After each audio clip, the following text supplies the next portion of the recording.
Ele disse, eu te ensino. Então, o que ele me disse está aqui. Para você poder ajudar crianças e os pais, principalmente, para tirarem os seus filhos desse mal. Drogas estão muito mais em evidência nas escolas do que vocês imaginam. E não imaginem que os seus filhos não vão ser contaminados, vão. De modo que procure entender o que o Espírito Santo me mostrou aqui. Essa foi o de janeiro. E o deste mês, aprenda a viver livre. Essa aqui é sobre o perdão. A necessidade de perdoarmos uns aos outros. Provavelmente este seja um dos maiores problemas do cristão. Aliás, é de todo mundo. Mas principalmente dos cristãos. Porque nós devemos ter um entendimento melhor. Ontem um moço me ligou evidentemente era um moço jovem que eu não conheço. De Rondonópolis, Mato Grosso. Começou a falar comigo, querendo umas instruções, e o Espírito falou comigo, fala com ele que ele perdoa. Então eu disse, filho, se você quer conhecer a Deus e andar com Deus, você tem que perdoar. Ele disse, não, irmão Bernardo, não fala isso, que isso eu não posso fazer. Eu disse, então você vai morrer de câncer. Eu não estou ameaçando ele, claro, eu não quero que ele entre nesse caminho. Mas eu vou te dizer uma coisa. Se você não souber perdoar, a palavra de Deus diz que por falta de perdão, cria-se uma raiz de amargura e muitos vão ser prejudicados. E eu tenho plena certeza de que muitas das pessoas morrem de câncer porque eles não querem perdoar uns aos outros. Nós tivemos 2 casos aqui, nesses últimos 2 anos, de irmãs muito sinceras que morreram porque optaram por não perdoar os seus pais. Então procure entender o que nós estamos dizendo. Aprenda a viver livre. Você pode, mas cabe a você. E lembra que Jesus disse, Pai, perdoa-nos, naquela oração dominical. Como? Como Deus vai te perdoar? Como nós perdoamos aqueles que nos ofendem. A opção é sua, como eu sempre disse. A decisão é sua. Deus não te obriga a nada. Então cabe a pena aprender, meu irmão, como viver com Deus. Eu não acredito que haja ninguém aqui hoje que não tenha vontade de conhecer a Deus e de andar com Deus. Isso é muito mais fácil do que a maioria das pessoas imaginam. Você pode conhecer Deus intimamente, como eu estou aprendendo a conhecer a Ele de fato. Deus é mais real para mim do que a minha própria família. Porque eu conheço o coração de Deus, revelado pela palavra. Eu não conheço o coração dos outros, mas o coração de Deus eu sei. Ele é grande e fiel.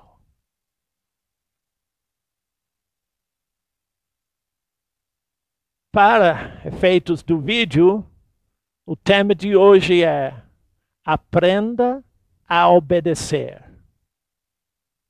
E em parênteses, batalha espiritual.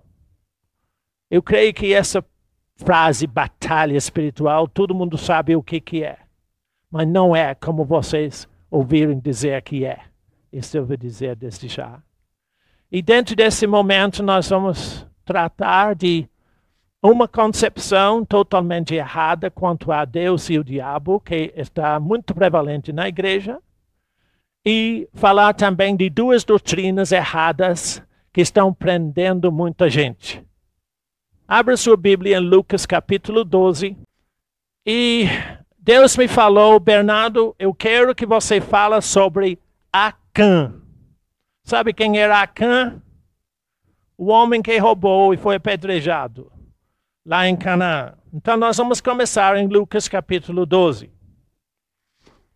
E lembro para os irmãos novos aqui que nós não temos nenhuma forma, eu apenas tenho esta hora de conversar com vocês na maior informalidade, porque eu quero que vocês conheçam a Deus melhor.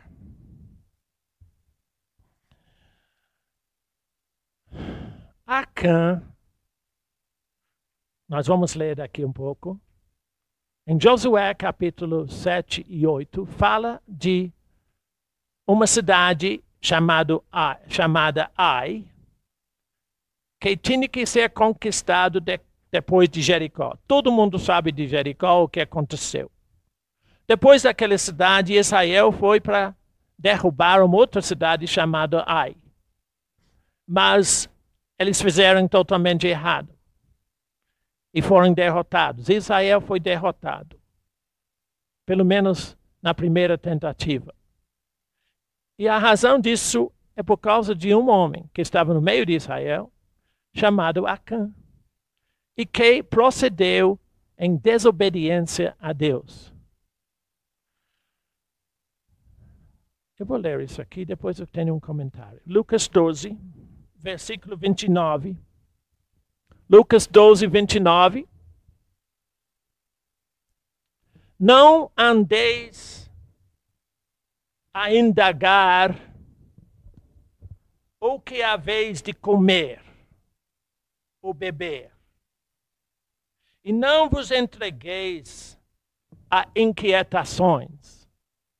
Provavelmente não haja uma advertência e um conselho mais adequado do que este para os nossos dias. A semana que vem, vocês vão sentir que o problema que está abalando o mundo vai se agravar muito. E você vai precisar de saber onde você está em Deus. Porque muitas pessoas que hoje têm emprego, semana que vem não vão ter mais. E muitas outras coisas. Mas ele disse, não se entrega a inquietações. Ou como Pedro disse, lançando sobre ele toda a vossa ansiedade. Por quê? Porque ele cuida de você. Se você conhece Deus, você não precisa ter ansiedade alguma. Porque ele está cuidando de você. Será que você tem uma fé verdadeira, viva? Que você sabe que Deus está cuidando de você? Isso que eu quero que você venha ter. Verso 30. Porque os gentios, as pessoas que não conhecem Deus, de todo o mundo, é que procuram estas coisas. Mas vosso Pai sabe que necessitais delas. Buscai, antes de tudo, o seu reino. E então estas coisas vos serão acrescentadas. Não temais, ó pequenino rebanho, porque vosso Pai se agradou em dar-vos o seu reino.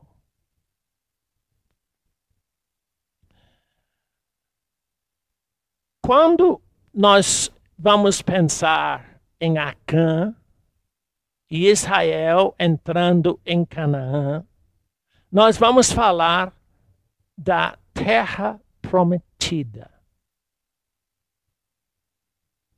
Não deu certo. E a razão por que não deu certo é porque Israel era uma turma religiosa e não praticantes da verdade de Deus. Em nossos dias, Deus não está nos oferecendo uma terra prometida geográfica. Ele está nos oferecendo em Jesus um reino. E todos nós podemos viver neste reino. Todos nós, se quisermos. Agora, viver neste reino é uma coisa muito prática. E é uma coisa que você tem que entender duas coisas de fundamental importância. Que Deus quer fazer tudo por você. Você não tem que ajudar Deus em nada, cumprir a sua palavra em sua vida, nada. Irmão, eu tenho sim, irmão, eu preciso meditar na palavra, eu preciso orar em línguas, eu preciso o quê? Pagar dízimo?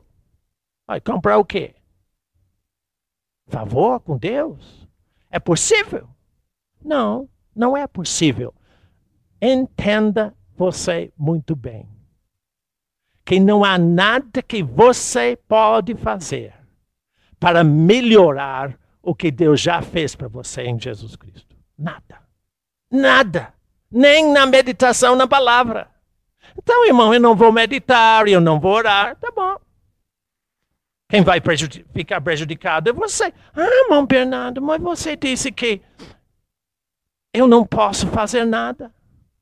Por que então eu vou meditar e orar em línguas? Quer saber por quê? Porque você precisa saber o que Deus está lhe dando. Se você não meditar nesta palavra, você não vai saber o que Deus já fez para você. E a razão por que a maioria dos cristãos estão vivendo de uma forma tão esquisita, vamos dizer, como cristãos, eles são derrotados, eles ficam desesperados como os demais. A razão disso é que eles não sabem o que Jesus já fez. O que foi que Jesus disse aqui? Não temais o pequenino rebanho, porque Deus se agradou em dar-vos o seu reino. Deus deseja que você viva em todo o Evangelho, vivenciando o Evangelho no seu dia a dia, onde você não falta nada. E não tenha nenhuma ocasião de se inquietar. Você vai ficar inquieto se você ouvir as notícias do mundo. Se você assistir o jornal a semana que vem, há muito que vai se inquietar. Antes das eleições, eu sentei nessa cadeira e adverti os irmãos, porque Deus falou, fala com os irmãos, e alguns estavam aqui. Fala com os irmãos que Noé achou graça diante do Senhor, lembra? Mas eu não imaginava que ia estourar tudo isso tão rapidamente em cima de nós. Mas estourou. E vai estourar muito pior. A única pessoa que vai sobreviver nas coisas que vão vir é aquele que sabe onde ele está em Cristo Jesus. E pode em toda dificuldade levantar as mãos ao céu e dizer muito obrigado, Deus, pois Tu és tudo por mim. Lembra-se que Deus quer dar para você todos os benefícios do seu reino. O reino que Ele trouxe em Jesus. O Evangelho é feito para viver nele, não para meditar nele e contemplá-lo. Você somente vai entender que a palavra de Deus funciona quando você pratica ela, quando você aceita pela simplicidade da fé. Assim, você vai poder viver o que Jesus Cristo fez por você.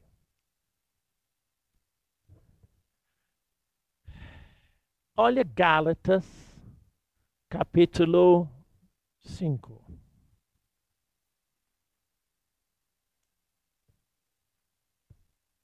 Gálatas, o capítulo 5.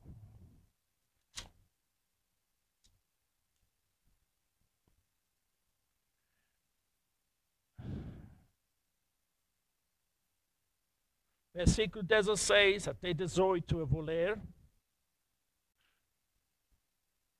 Porque isto explica detalhadamente o que vem a ser o que vocês chamam de batalha espiritual.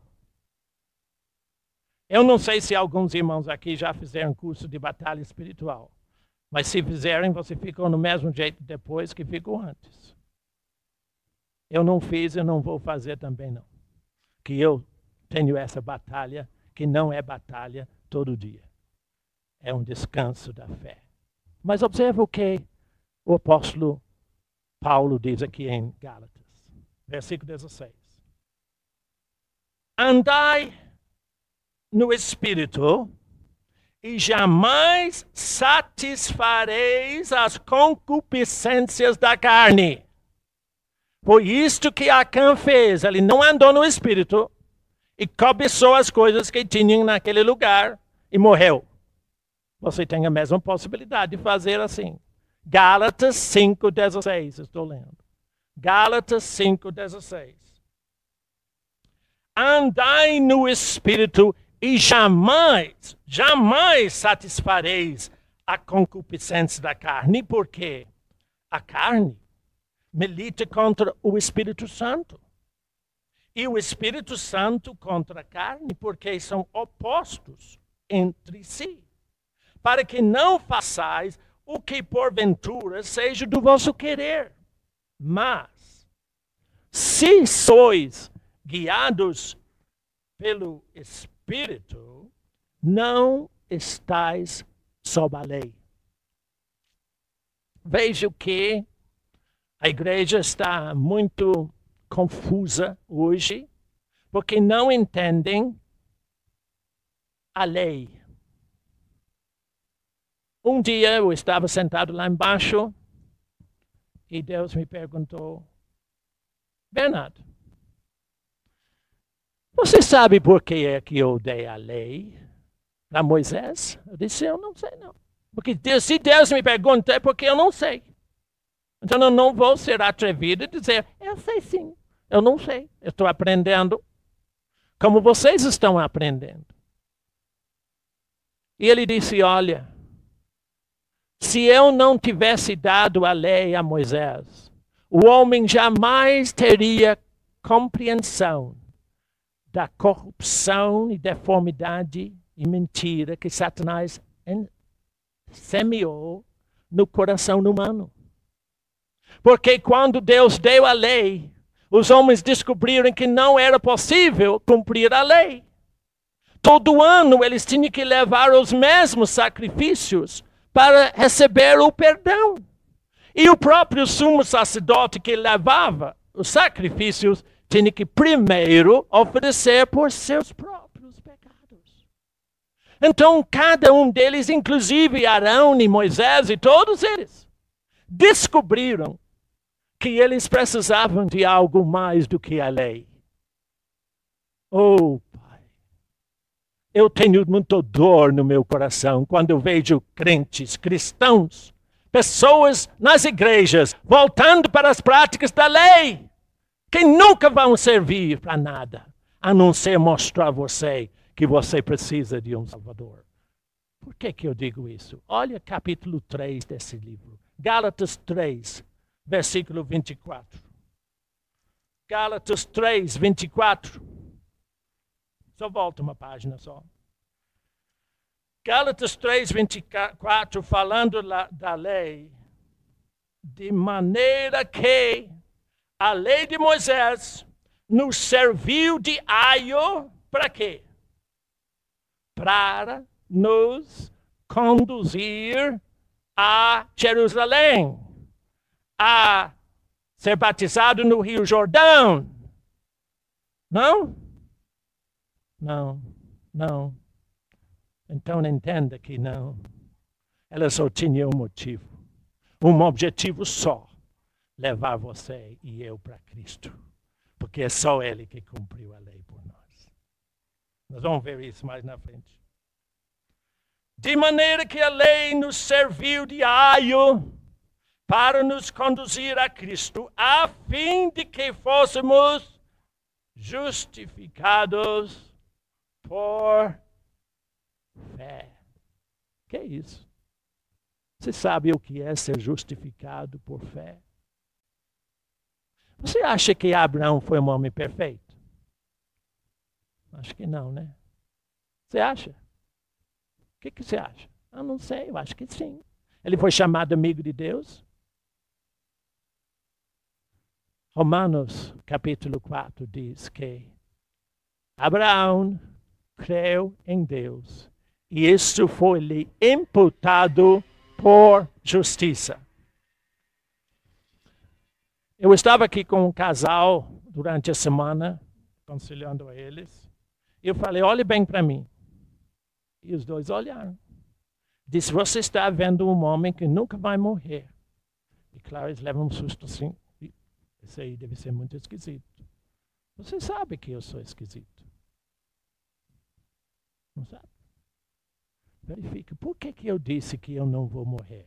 Porque eu já comecei a viver a vida eterna. E Jesus Cristo disse que todo aquele que nele crê já passou da morte. Você sabe? Então você também não vai morrer. Ah, irmão, quer dizer, eu não vou para o cemitério? Eu não disse isso. Ou o seu corpo vai para o cemitério, mas você não. Você não, o eu, não é isso que você está vendo aqui, ó. O eu sou aqui dentro. O que eu sou diante de Deus, isto eu vivo eternamente na presença do Senhor. Mas eu não sou perfeito. Só que a minha fé me é imputado por justiça. Esta é a tua condição diante de Deus. Romanos capítulo 7, versículo 7 fala mais ou menos a mesma coisa. Eu preciso ir nesses versículos para vocês não achar que eu estou falando por minha cabeça. Eu não tenho essa pretensão de falar por cabeça, mas o que eu vou falar com vocês vão assustar. Por isso que eu quero que vocês olhem a Bíblia. Romanos 7, 7. Romanos 7, 7.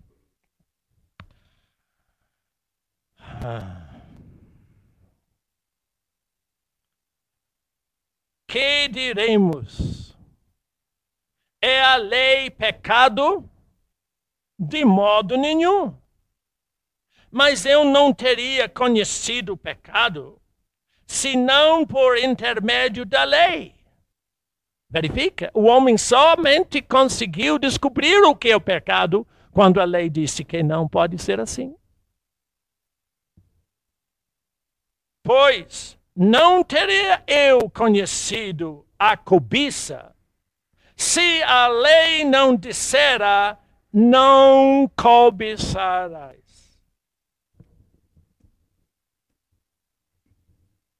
A lei foi dada não para salvar ninguém que não tinha nenhum poder, mas para que nós pudéssemos confiar no Senhor. Acã, o homem que nós vamos focalizar hoje, foi derrubado por causa de cobiça, nas próprias palavras dele.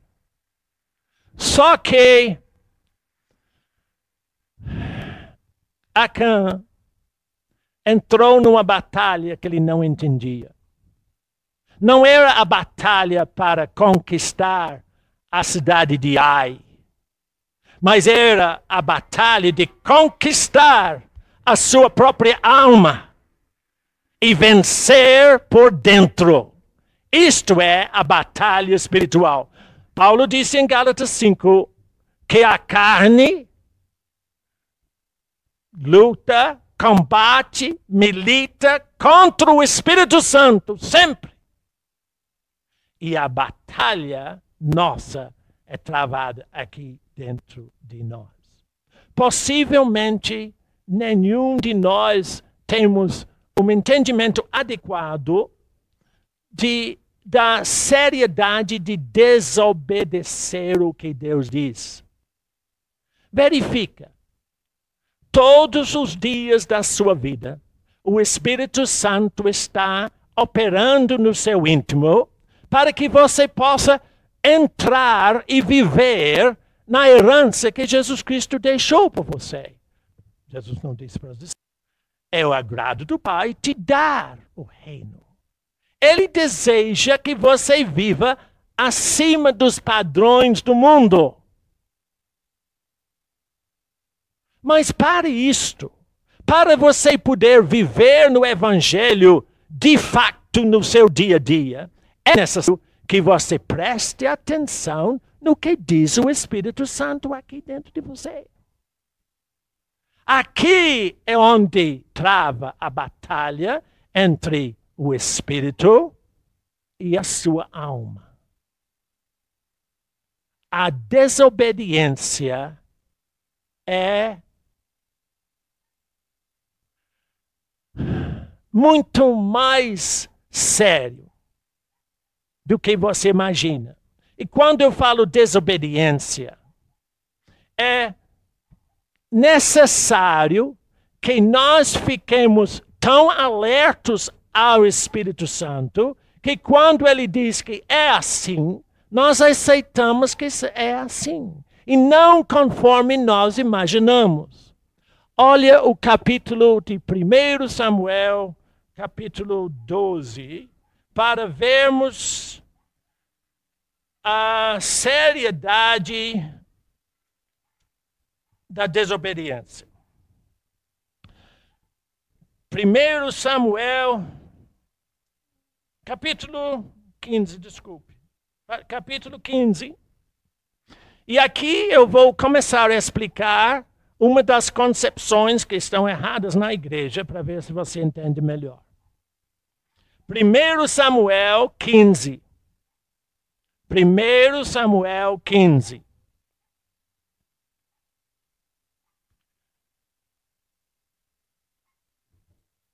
Provavelmente, nós não entendemos desobediência como ela é.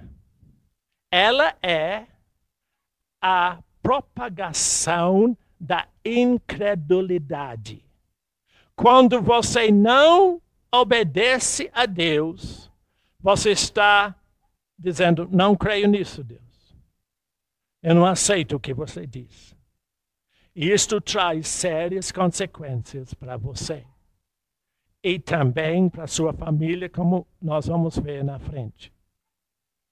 Mas observe como Samuel, o profeta, descreveu a desobediência no versículo 23 de 1 Samuel 15.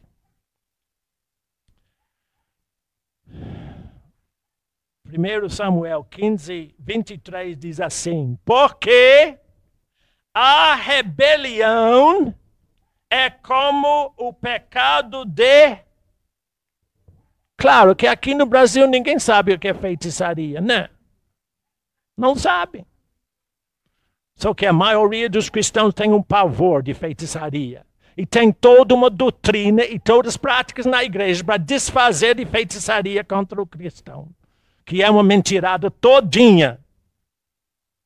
Tá? Não é por aí não, deixa eu explicar. Mas observa o que ele diz. A rebeldia do nosso coração é o mesmo de praticar feitiçaria. Eu não acredito que nenhum de vocês iam praticar feitiçaria contra mim, vai? Tem gente aqui que faz, eles põem as coisas lá no canto, lá um monte de coisas. E quando eu saio, eu bato tudo isso aí fora. As pessoas, não toca naquilo não. Por que não toca naquilo? Aquilo não tem valor nenhum. Quem dá valor àquilo é o coração de um homem. Eu não tenho meu coração naquelas coisas, não vale nada para mim. Mas observe o que eu digo. Ah, irmão Bernardo, é porque você é estrangeiro. Você não sabe o valor disso. Eu não moro aqui 50 anos. Saber o que vocês acham que faz a feitiçaria. Mas o que eu quero dizer a vocês, que o pior para você é rebeldia aqui dentro. Porque isso é como praticar macumba ou qualquer feitiçaria.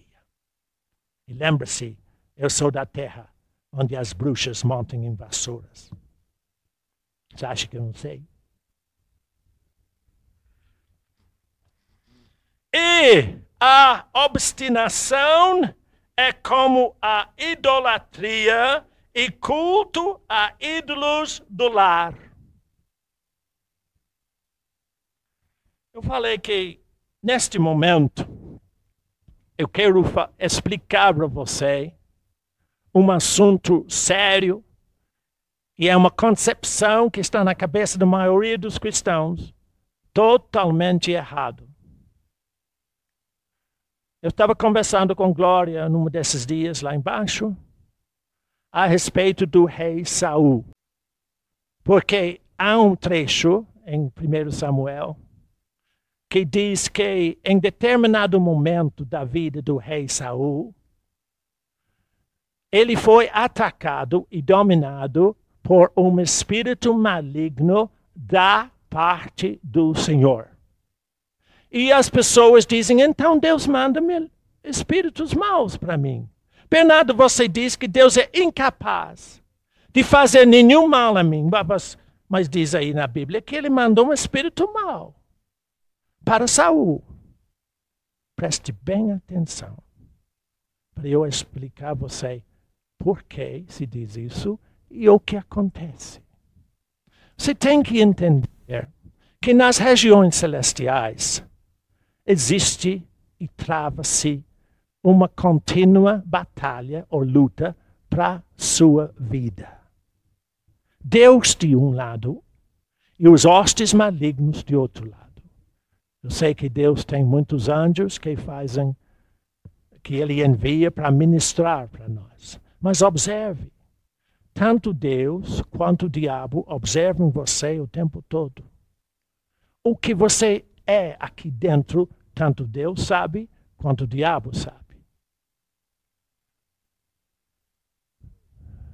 Quando nós somos rebeldes, quando nós desobedecemos o que Deus diz, e o que Deus diz é sempre vida para nós. Se você quer viver, faz o que Deus diz, que isso é vida. Isso é fantástico para você. Mas quando você fechar o coração para o que Deus diz, você vai ficar na mesma condição de 3 pessoas que eu podia citar. Faraó do Egito, Jó e o rei Saul, por exemplo. O que aconteceu com estes 3 elementos? Tem Judas Iscariotes também da mesma forma. E tem outros. O que acontece quando um homem decide dentro dele que ele não vai obedecer a Deus? Que ele não aceita o que Deus diz, ou que ele tenha um procedimento que não é da fé. Por que eu digo isso? Porque Jó era um homem reto diante de Deus. Porém, ele tinha medo na vida dele. Medo anula a fé. Fica sabendo. O medo e a fé anulam um ao outro. Se você tem fé, não vai ter medo. Se você tem medo, não tem fé. E Jó guardou medo na vida dele. Por isso que eu disse que a pessoa que é rebelde contra Deus, ou que tem procedimentos que não sejam da fé, abrem uma condição para o diabo na vida deles. É mais ou menos assim. Satanás, observando o coração de um homem rebelde, está só esperando para ver se aquele homem vai se arrepender da sua rebeldia. Se aquele homem não arrepender de sua rebeldia, ou se ele não lançar fora o medo na sua vida, por exemplo, como Jó, Satanás vai diretamente perante Deus, ao trono de Deus, e esfrega as mãos alegremente e diz: agora chegou a minha vez. Deus, ele não quer te ouvir. Dá-me permissão de eu atacá-lo. Deus respeita você sumamente. Ele te deu livre arbítrio. Deus não vai te obrigar a nada. Mas Ele te dá condições de andar na vida ou na morte. Em Apocalipse, capítulo 12, versículo 10, diz assim: já foi lançado fora o acusador dos irmãos, que os acusavam de noite diante do trono. Você sabe quem é esse acusador de irmãos? É o Satanás, que diz assim: olha, Deus, ele não quer nada com você. E ele acusa você. E ele acusa você, e você continua na sua rebeldia, na sua desobediência. Então Deus diz: pode tocar nele. Na vida dele não, no que ele tem. Lembra de Jó? Deus deu instruções, disse: você pode tocar nele. Tira tudo que ele tem. Mas a vida dele pertence a mim. Quando isso acontece, e o homem é rebelde, e Deus dá permissão ao inimigo de atacá-lo, vai também imediatamente o Espírito Santo para aquele irmão, para aquele homem. E procura, por sua graça e misericórdia, trazê-lo ao arrependimento. Foi isso que aconteceu no caso de Jó. Quando Jó, meditando na situação dele, disse: está vendo, gente? A coisa que eu temi me sobreveio. Oh, por que foi que eu tive aquele procedimento errado e não entreguei os meus filhos na mão do Senhor? Então, quando ele chegou a esse entendimento, ele se arrependeu e Deus voltou toda a situação da vida de Jó. Mas o que eu quero é que você entenda, que Deus não manda mal para ninguém. Em razão da nossa rebeldia e desobediência, está entendendo o que estou dizendo? Nós damos condições, o que na igreja chama-se de abrir brecha. Você já ouviu isso? Abrir brecha, mas ninguém sabe como que abre brecha. Mas abre brecha desse jeito. Você continue desobediente a Deus, rebelde a Deus, não aceita o que Deus diz, é opção sua. Deus não pode fazer nada. É mais ou menos isso que o apóstolo Paulo fala a respeito de construir com coisas duráveis, lembra? Pedras preciosas, ouro, prata, e não com feno, palha, etc. Eu não vou entrar nisso agora, porque senão vamos para o outro lado. O que eu quero mostrar a você? Que o amor de Deus para você e a vontade de Deus para você é que você vive no reino que Ele te deu em Cristo Jesus. Que você desfrute diariamente da abundância da sua graça e do seu amor. Mas se você rebelar e não aceitar, vamos voltar ao pensamento. Nós vamos ler de Acã daqui um pouco. Mas eu vou só descrever por causa de tempo. Acã, este homem de Israel, que foi com os demais israelitas contra aquela cidade, quando ele chegou num lugar e viu uma capa babilônica mais beleza, que ele nunca tinha visto nada igual, e viu 10 ciclos de prata, e uma barra de ouro, e disse: gente, pé de meia para mim. Você não sabe o que é pé de meia, sabe? Você precisa de pé de meia. Ninguém que vive no Evangelho precisa de pé de meia, fica sabendo. Não precisa também de nenhum seguros ou nada. Minha segurança é no Senhor. Oh, irmão Bernardo, você é muito idiota, muito simples. Eu sou. Porque eu já descobri que Deus faz tudo por mim. E eu quero que você viva dessa forma. Não tem nada que eu possa fazer para melhorar a minha condição na terra prometida. Acã achou que entrando lá, ele ia ter terra que manda leite e mel e uma capa babilônica e a bolsa cheia de prata e um pó de ouro. Você é melhor do que os outros. Saiba que isso é uma falsidade tremenda. Não levante um dedo para você garantir a sua posição no reino de Deus.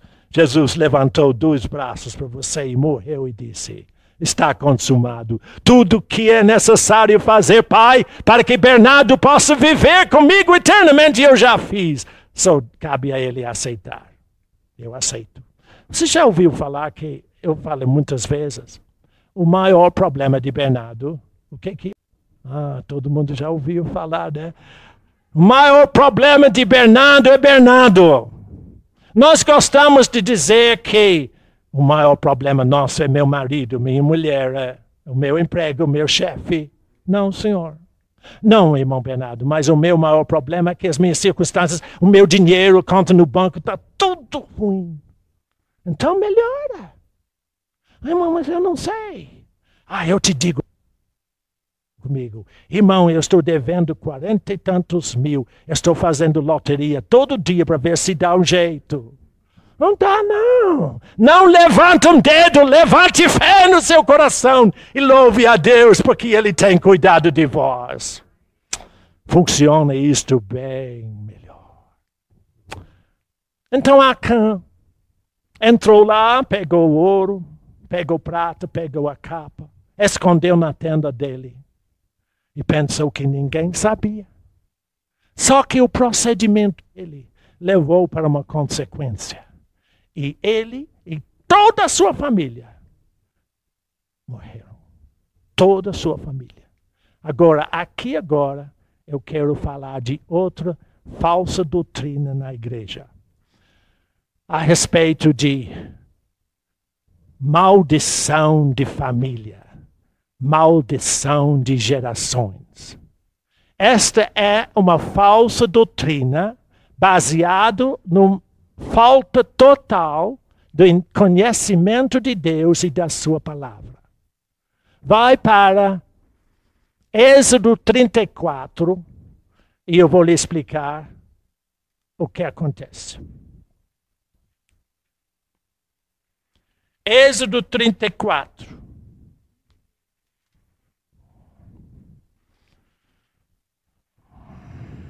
Se há alguém aqui que não sabe o que é essa doutrina falsa, eu te explico mais ou menos assim, que por causa do pecado do pai, as gerações posteriores vão sofrer os resultados daquela iniquidade. Tá bom? Isso não é verdade. Eu vou lhe explicar por que não é verdade. Êxodo 34, versículo 6. Deus está abrindo o coração dele para Moisés, porque Moisés não queria perdoar o povo que fez um bezerro de ouro lá no deserto. E Moisés ficou arrasado com isso. Deus disse, espera aí, Moisés. Fique quietinho um pouco, eu vou abrir meu coração para você. Então Deus passou diante dele e abriu o coração dele. Magnífico isso aqui. Deus faz isso muito para mim. Ele abre o coração dele para mim aqui. Coração de meu Deus para mim. Então observa o que ele disse. E passando o Senhor por diante de Moisés, clamou, Senhor, Senhor Deus, compassivo. Diga, compassivo. Então ele é compassivo. Clemente. E longânimo. E grande em misericórdia e fidelidade. Que guarda a misericórdia em 1000 gerações. Que perdoa a iniquidade e transgressão e o pecado.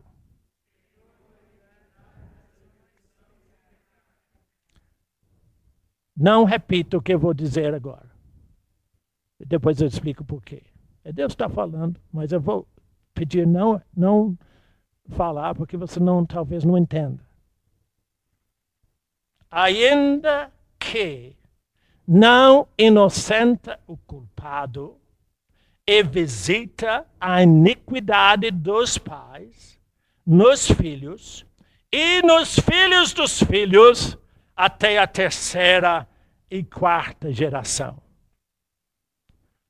Na ideia desses líderes errados, Deus começou a mostrar a bondade dele e terminou mostrando a vingança dele. O mal. Existe mal no coração de Deus? Não. Claro que não. O problema tudo é que essas pessoas que pregam dessa forma não entendem o que quer dizer a palavra visita aqui. E para você não dizer que eu estou inventando, vai para Lucas capítulo 1 e descobre o que quer dizer visitar. Lucas capítulo 1.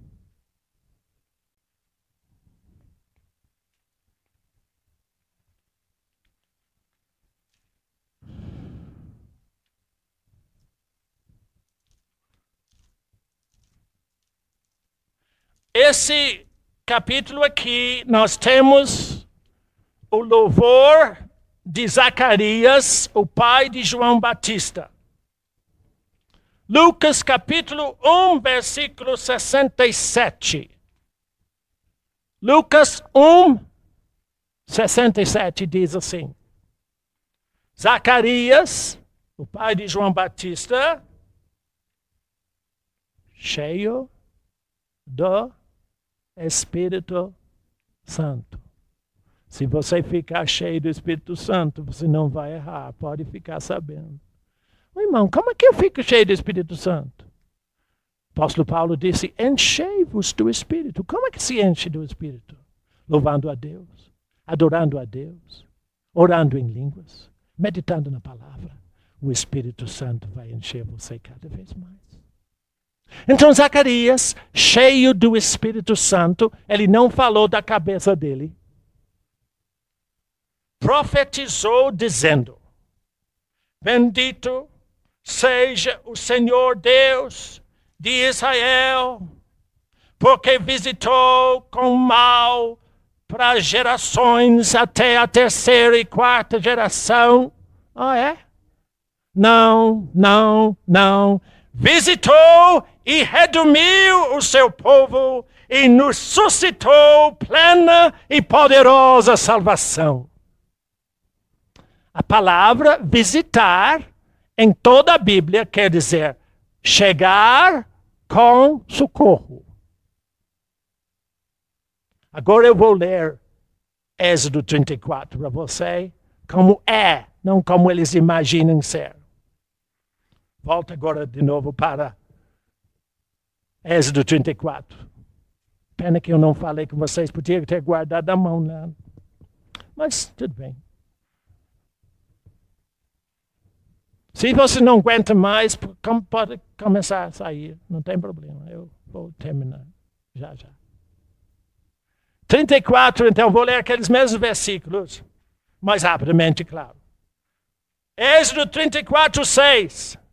E passando o Senhor por diante de Moisés, clamou o Senhor Deus compassivo, clemente e longânimo, e grande em misericórdia e fidelidade, que guarda a misericórdia em 1000 gerações, que perdoa a iniquidade e transgressão e o pecado, ainda que não inocente o culpado, e chega com socorro para a iniquidade dos pais nos filhos, e nos filhos dos filhos, até a terceira e quarta geração.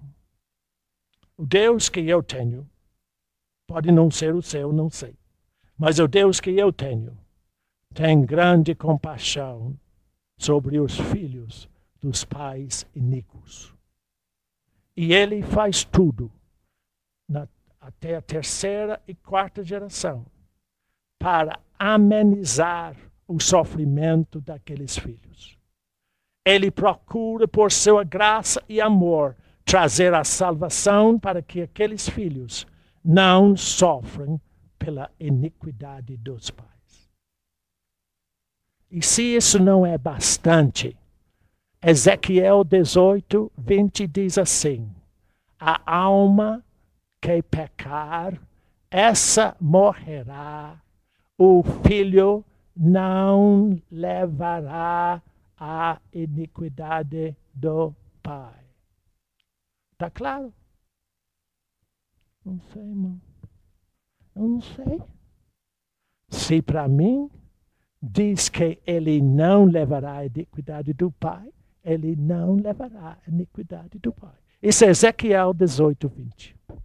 Se você quer anotar para olhar depois, para não dizer que Bernardo está mentindo.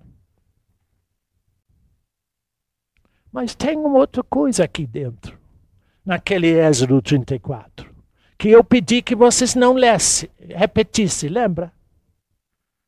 Deus compassivo que perdoa a iniquidade e transgressão, no versículo 7, e o pecado, ainda que não inocente o culpado.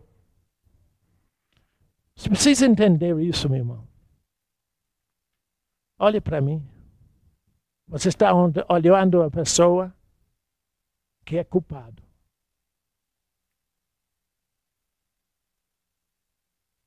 Só que eu não sou condenado. Como é isso, irmão Bernardo? Foi eu quem pequei contra Deus, não foi Jesus. Então eu sou culpado pelo pecado que eu fiz. Mas eu não sou condenado, porque Jesus morreu no meu lugar. E eu sou livre. Nicodemos, um homem que entendia muita religião, veio para Jesus e disse, explique-me o evangelho. E Jesus disse, Deus não enviou o seu Filho ao mundo para condenar e julgar, mas para que o mundo fosse salvo por ele.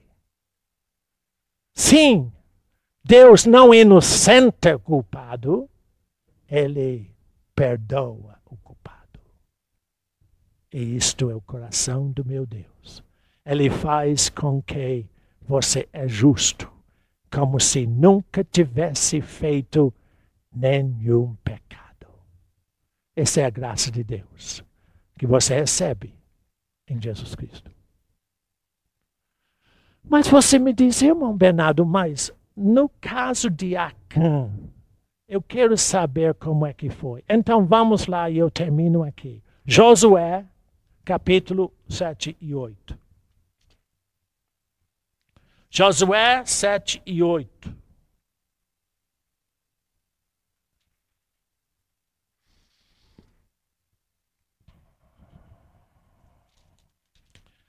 Vamos ler primeiro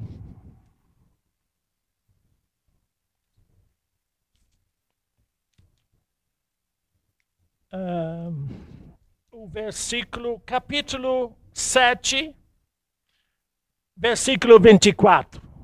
Depois que Acã pecou, diz assim, então Josué e todo Israel com ele tomaram Acã, filho de Zera, e a prata, e a capa, e a barra de ouro, e a seus filhos e as suas filhas, e a seus bois e a seus jumentos, e as suas ovelhas e a sua tenda, e a tudo quanto tinha, e levaram-nos ao vale do Acor, apedrejaram-no e o queimaram, os queimaram todinho.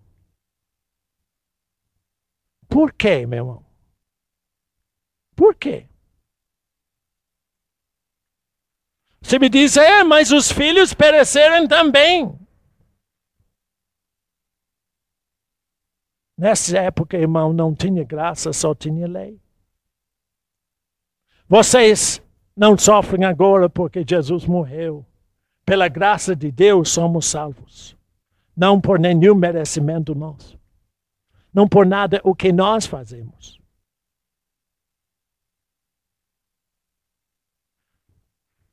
Mas eu prometi falar de outra doutrina falsa que está na igreja. E nós vamos comparar dois versículos aqui. Josué capítulo 6. Versículo 18. Deus dando instruções quanto ao procedimento de Israel ao entrarem na terra prometida. E lembra-se, esses são exemplos, sombra da nossa vida em Deus. Se você quer entrar no reino de Deus e viver na verdade de Deus, você tem que proceder conforme isso aqui. Não fazendo a lei, mas obedecendo ao que Deus diz. Estas coisas foram estabelecidas para que eles pudessem aprender obediência, a importância disso. Então, observe versículo 18 de Josué 6, diz assim: então somente guardai-vos das coisas condenadas, para que, tendo-as vós condenado, não as tomeis, e assim torneis maldito o arraial de Israel e o confundais. A palavra que eu quero focalizar aqui, as coisas condenadas. A doutrina errada e falsa na igreja é a respeito de coisas condenadas.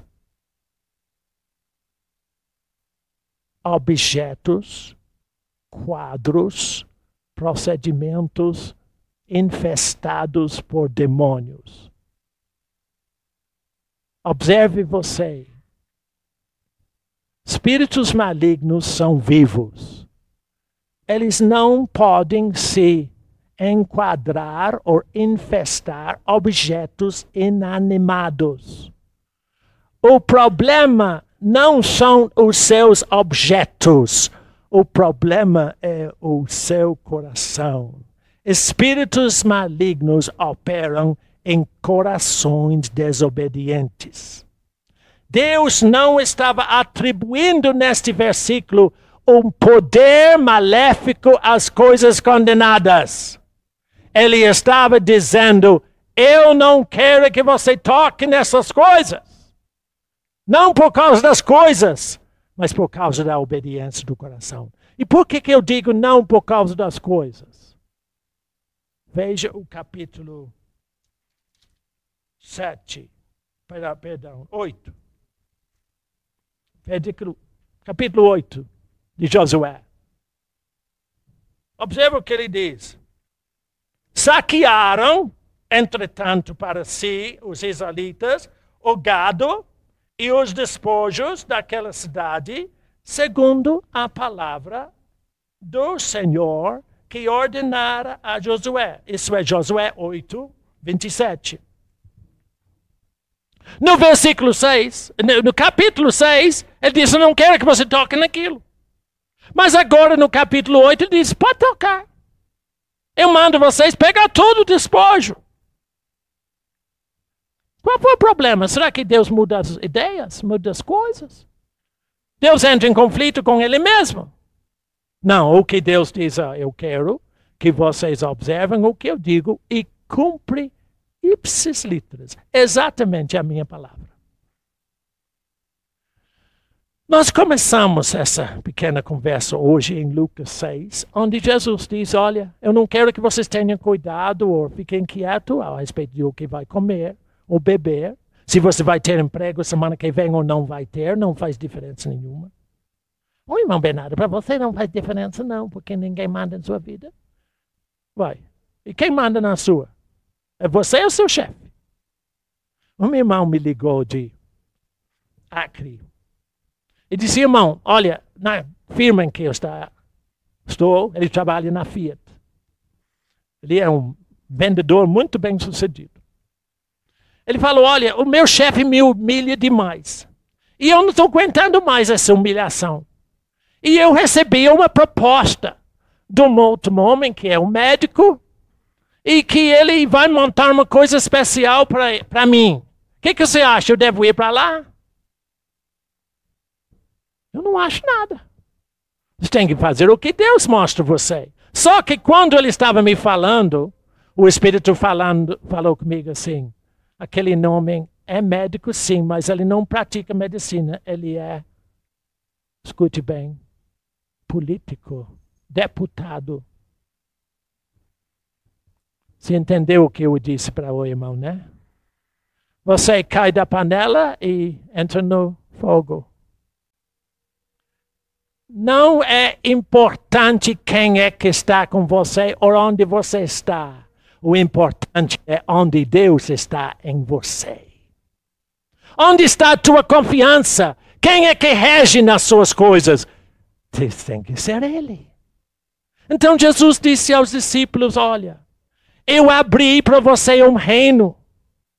Você pode viver do Evangelho, é a terra que eu te prometi. Eu já fiz tudo para que você possa viver alegremente nesta terra. Então, não se preocupa quanto ao que vai beber, ou que vai comer, como é que vai arrumar. Porque lembra o que eu disse? Você não tem jeito de melhorar nada. Você se arruma às vezes e só complica. Deixa que ele arruma tudo para você. Irmão Bernardo, mas como é que eu funciono no dia a dia? Eu não tenho que trabalhar? Tem. Eu não tenho que ganhar dinheiro? Uai, se você precisa. Eu não preciso. Oh, eu não sabia que aquele camarada, aquele velho, é louco. Louco varrido. Não, mas ele deve ter uma grande aposentadoria de Inglaterra. Eu não tenho aposentadoria. Nem lá, nem cá, nem nada. Eu tenho um Deus que cuida de mim. E ele disse, você faz o que eu digo, eu cuido de você. Ele faz assim. Ah, mas isso é porque você é um homem especial. Chamado para uma obra especial. Eu não. Eu não sou mais especial do que você. Cada um de nós estamos aqui para servir a Deus e glorificar a Ele na terra. Então não se preocupe em termos de como você vai arrumar as coisas, porque não existe nada que você pode fazer para melhorar a sua vida aqui. Não há. A sua vida vai se melhorar na medida em que você deixa Deus entrar em seu coração. Porque tudo é... Não fica apegado às coisas. Fica apegado a teu Deus. De que maneira? Não passe um dia sequer sem tempo a sós com Deus. Sua Bíblia aberta, principalmente nos Evangelhos, mas orando em línguas e agradecendo a Deus que Ele está cuidando de você, que é o prazer e agrado dEle te dar o reino, que Ele disse para você não se aquietar, Ele disse para você lançar sobre Ele toda a vossa ansiedade, porque Ele tem cuidado de você. Você sabe fazer isto? Olha, se você pôr essa prática, onde você dá condições para Deus começar a mudar as coisas, Ele muda tudo aqui dentro. Batalha espiritual não é fazer operações contra a maldição de família que não existe. Batalha espiritual não é lutar contra o demônio por causa de efeitos de feitiçaria.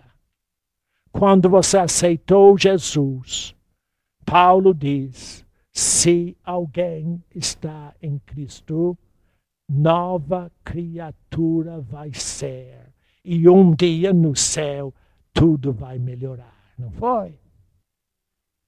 Não é exatamente assim. Se alguém estiver em Cristo, nova criatura é? É. Diga é. Você é nova criatura agora. As coisas antigas já passaram. Diga, já passaram. Tudo que foi feito contra você já passou. Já passou. Eis que algumas coisas, tudo se fez novo. Porque não vive no novo. Eu vou viver no novo. Porque eu sei em quem eu tenho crido. E eu sei que Ele é abundantemente fiel. O homem mais sábio de todos os tempos disse, Provérbios 4:23, Sobretudo, o que se deve guardar. Guarde a tua cabeça e estuda muito para ficar inteligente. Guarde o teu coração, porque deles são as saídas da vida. Olha, você programa toda a sua vida, todas as suas circunstâncias aqui dentro de você. Como é que eu vou programar isso, meu Bernardo? Tempo a sós com Deus. E você vai ver que tudo vai mudar. Tudo vai mudar. Deus é muito prático. Vive o Evangelho. Jesus te deu o Evangelho para você vivê-lo. Não só observá-lo. Vive-o todo dia. Senhor Pai, agradecemos a Ti, porque Tu nos deste em Cristo Jesus as condições de não batalharmos espiritualmente, mas descansarmos pela fé na Tua maravilhoso Evangelho. Agradecemos a Tua graça sobre nós, o Teu amor em nossos corações, o derramamento do Espírito Santo, para que possamos viver uma vida vitoriosa, sabendo que o nosso Deus é o Deus que manda no céu e tem tudo sob controle na terra também. Agradeço a Ti, Senhor, por cada pessoa diante de Ti. Eu não conseguia explicar exatamente o que eu queria, mas eu sei que por Teu Espírito Santo, Tu has de nos levar a toda a verdade. Ajude-nos que possamos abrir condições para você em nossa vida. Em o nome de Jesus. Amém. Para saber mais, acesse www.verdadeviva.org.br. Envie sua dúvida, sugestão ou pergunta para minister@gold.com.br ou ainda por carta para a Caixa Postal 51, CEP 30-161-970, Centro, Belo Horizonte, Minas Gerais. Telefones 31 3482 1919, 3482 1879, 3482 7729.